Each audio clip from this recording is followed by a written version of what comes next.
Bonjour à toutes et à tous, cette fois-ci je vous propose des feuilles de briques pour le photo. Donc ces feuilles elles sont en vermicelle avec des olives, poulet, persil, coriandre, citron confit, etc. En tout cas c'est vraiment très bon. J'avais découvert la recette chez ma mère, je me suis dit tiens je vais la partager avec mes abonnés sur ma chaîne YouTube, sachant que vous pouvez très bien mettre autre chose comme ingrédient. Je vais d'abord commencer par vous présenter les ingrédients et ensuite je passe à la préparation. Pour les ingrédients il vous faut des vermicelles. Donc je ne vais pas utiliser tout le sachet, je vais en prendre une partie. Il faudra bien faire attention au niveau de la cuisson. Voilà, quelques olives coupées en rondelles, persil, coriandre, quelques épices. Donc là j'ai mis du sel, poivre, cumin, paprika doux et des épices aussi pour le poulet. Des escalopes coupées en petits morceaux, un oignon coupé finement, une gousse d'ail coupée finement. Voilà. Un petit peu de citron confit, de l'huile d'olive. Je vais commencer par les vermicelles. Je vais mettre de l'eau chaude comme indiqué sur le sachet. Je couvre et je laisse 4 minutes. On va passer à la préparation de la farce. Hop, voilà, donc j'ai allumé la poêle. Je vais mettre un petit peu d'huile d'olive. Ensuite, je verse l'oignon, l'ail.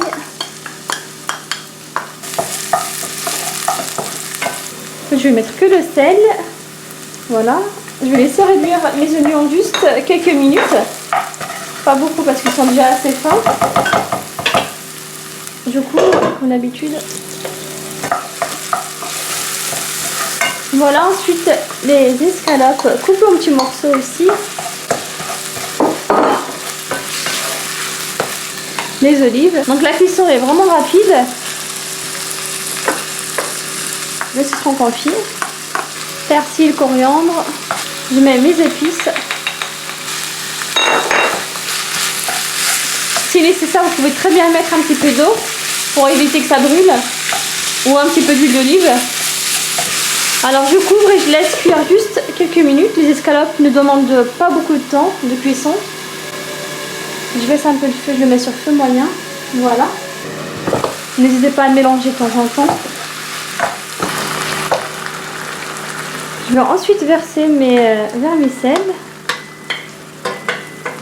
Je vais les couper un peu parce que sinon ça ne passera pas dans les feuilles de briques. Voilà. Donc maintenant je vais laisser l'eau s'évaporer parce qu'il y a encore un petit peu d'eau à l'intérieur. Comme j'aime le persil, la coriandre, je vais en remettre un petit peu encore. Là c'est vraiment facultatif.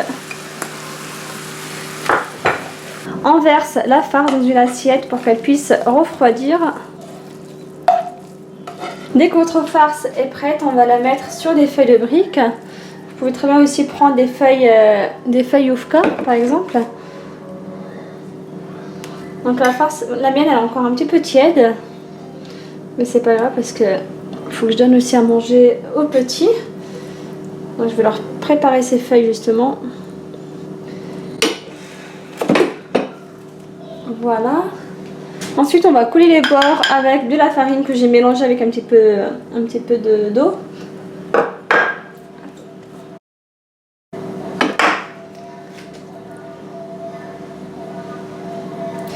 Donc là, j'utilise une seule feuille par brique.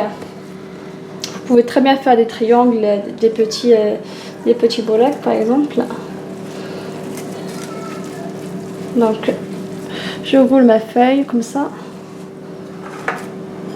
Je mets un petit peu de farine.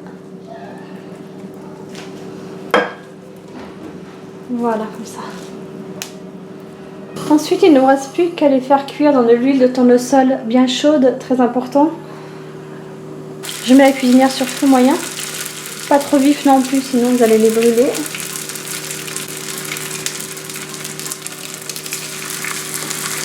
Comme ça. On les retourne à chaque fois.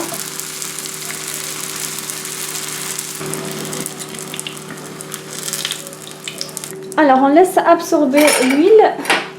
Je ne vais pas tout faire cuire tout simplement parce qu'on n'est pas nombreux. Donc je vais congeler quelques feuilles, quelques boreks au congélateur. Donc pour la congélation, j'avais déjà expliqué comment faire sur ma chaîne YouTube dans une de mes recettes. Il suffit de les mettre dans le congélateur espacé d'abord. Vous attendez à ce que les feuilles soient bien congelées avant de pouvoir les mettre dans des sacs, dans des sachets alimentaires, et comme ça vous permettra de prendre feuille par feuille si vous voulez, pour éviter de tout décongeler. Donc je vais juste vous montrer l'intérieur de ces feuilles de briques. Donc je vais en couper une.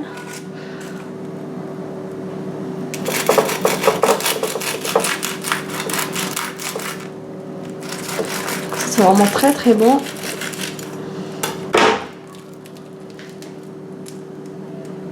Voilà.